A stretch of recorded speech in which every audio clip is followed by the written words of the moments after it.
네, 안녕하세요. 2023년 준비 잘 하고 계시나요? 오늘은 여러분들 그 준비를 도와드릴 수 있게 2023년에 닥쳐올 위기와 그리고 이걸 어떻게 준비해야 되는지 이 핵심 포인트만 짚고 넘어가도록 할게요. 먼저 이제 가장 눈여겨봐야 될 시장, 바로 채권 시장입니다. 지금 정부에서는 채권 시장이 괜찮아졌다고 이야기를 하고 있어요. 채권 시장의 불이 지금 다른 데로 옮겨 붙고 있거든요. 뉴스에서 좀 안 나와서 그렇지. 그래서 결국에는 경제가 다 붕괴될 것입니다. 준비를 할 수 있는 게 결국에는 금 아니면 현금 이런 것밖에 없습니다. 금 가격이 한 단계 더 높이 올라갈 것 같습니다. 그 이유에 대해서 지금부터 설명해 드리도록 하겠습니다. 채권 시장이 안 괜찮다, 이거를 단편적으로 나타내는 사건이 이 흥국생명이 유상증자를 했는데 여기서 조금 문제가 있었어요. 일단 흥국생명이 유상증자를 한 것도 문제예요. 왜 유상증자를 할까요, 여러분? 어떻게 보면 주식을 새로 발행해서 돈을 모으는 거죠. 채권을 안 하고 주식을 했을까요? 채권 시장은 정말 답이 없어서 결국에는 이 유상증자라는 거를 한 거예요. 자금을 다른 방식으로 조달하려고 했는데 또 여기서도 문제가 생겼어요. 같은 계열사 태광산업이라는 곳에서 이제 돈을 가져오려고 했는데 이게 실패를 했어요. 롯데도 돈이 없으니까 어떻게 했죠?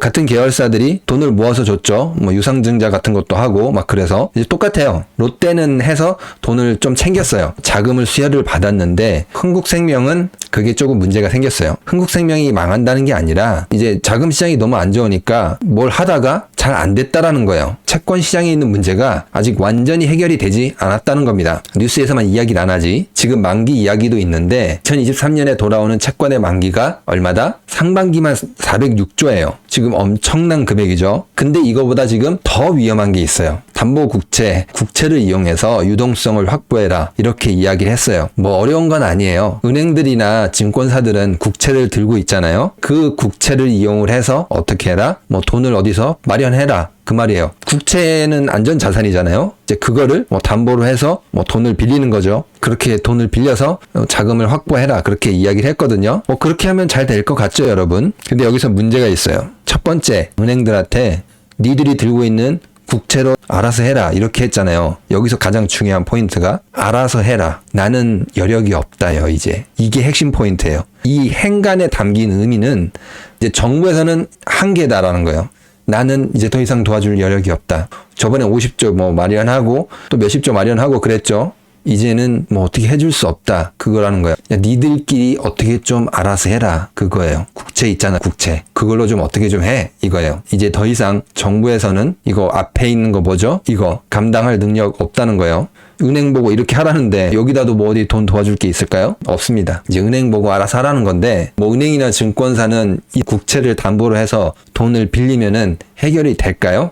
단기적으로는 해결이 됩니다. 단기적으로. 근데 문제가 있습니다. 국채가 담보잖아요. 안전하다고 생각하겠죠. 국채 가격이 하락하면 어떻게 될까요? 같이 다 죽습니다. 이게 똑같은 구조가 바로 2008년 글로벌 금융위기입니다. 집을 담보로 해서 대출을 받고 그 대출 채권에다 또 대출을 받고 이런 식으로 채권을 돌리고 돌려서 어떻게 됐죠? 전 세계에 뿌렸죠. 그리고 그게 어떻게 됐어요? 집값이 무너지자 어떻게 돼요? 담보 가치가 내려가기 시작하자 다른 자산이 같이 그냥 다 무너진 거예요. 첫 번째에서 무너지기 시작하자 모두가 무너지기 시작해버린 거예요. 근데 지금 그거를 우리나라 정부에서 똑같이 하고 있어요. 이거는 우리나라 국채 가격이 하락하지 않으면은 안전할 수 있어요. 근데 지금 현실을 봐야죠. 우리나라 국채가 안전할까요, 여러분? 지금 미국 국채도 위험해요. 지금 이게 미국 국채 10년물의 금리거든요. 금리 지금 보이시나요? 이 금리가 빠르게 올라가는 거. 금리가 올라갔다는 건 뭐예요? 미국 국채도 더 이상 안전하지 않다는 거예요. 이제 사람들이 안 사려고 하는 거예요. 국채 가격이 떨어진다는 거예요, 지금. 떨어지니까 어떻게 돼요? 이자라도 많이 줘야 되겠죠? 미국 국채 가격이 지금 떨어지고 있는 거거든요. 채권에 대해서 지금 설명을 드릴 수는 없는데 채권과 금리와의 관계를 제가 따로 영상을 만들도록 할게요.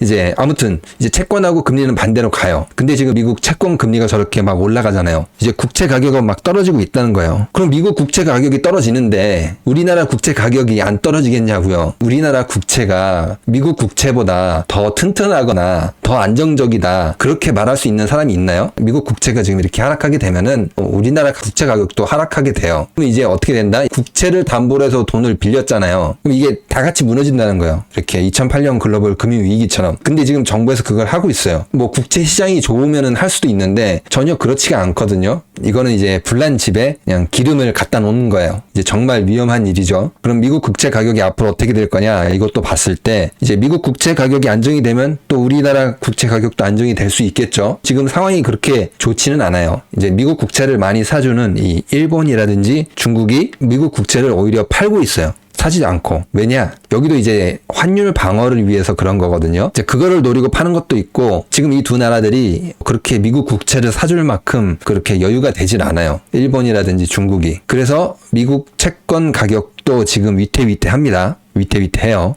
미국 채권 시장이 잘못되면은 이게 지금 이렇게 국채를 담보로 이제 돈을 서로 돌리는데, 이게 미국에서 콜록 기침해버리면은 우리는 어떻게 돼요? 쓰러지게 될 수도 있어요. 이제 지금 그렇게 될 수도 있다, 그 말이죠. 이 채권 시장에서 미국 국채 시장이 흔들리면은, 미국 국채 시장은 그냥 시장이 아니거든요. 5경 4,350이죠.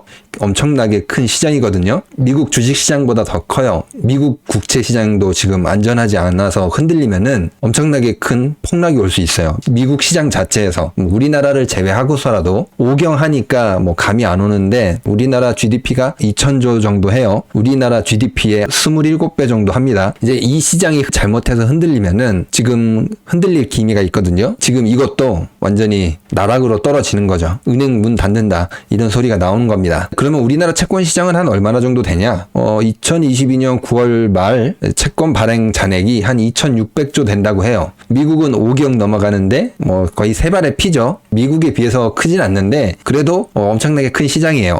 여기가 위험해지면은 뭐 정부가 2,600조, 우리나라 1년 GDP가 2,000조니까 거의 막을 수가 없겠죠. 뭐 아무튼 우리나라 채권 시장은 이 정도 하고 정말 조금 위험해 보입니다. 그러면 왜 금이냐라는 걸 봤을 때, 지금 2008년 글로벌 금융위기 때 금 가격이 어떻게 됐죠? 갑자기 치솟았죠. 어떻게 되죠? 미국 달러 자산에 대한 의문이 생기니까 가장 안전 자산이라고 할 수 있는 금에 자금이 많이 쏠릴 수가 있어요. 순간적으로. 이 과거 2008년 글로벌 금융위기 때처럼. 지금도 채권 시장이 무너지고 이제 주식 시장 이런 게 같이 무너지게 되면은 이제 이때처럼 금에 관심이 가게 될 겁니다. 이제 자금이 금으로 향하게 될 것입니다. 근데 이제 지금 보니까 채권 시장에 사람들이 자금을 갖고 많이 가는 것 같더라고요. 제가 얼마 전에 안 그래도 채권 관련해서 영상을 만들기는 했어요.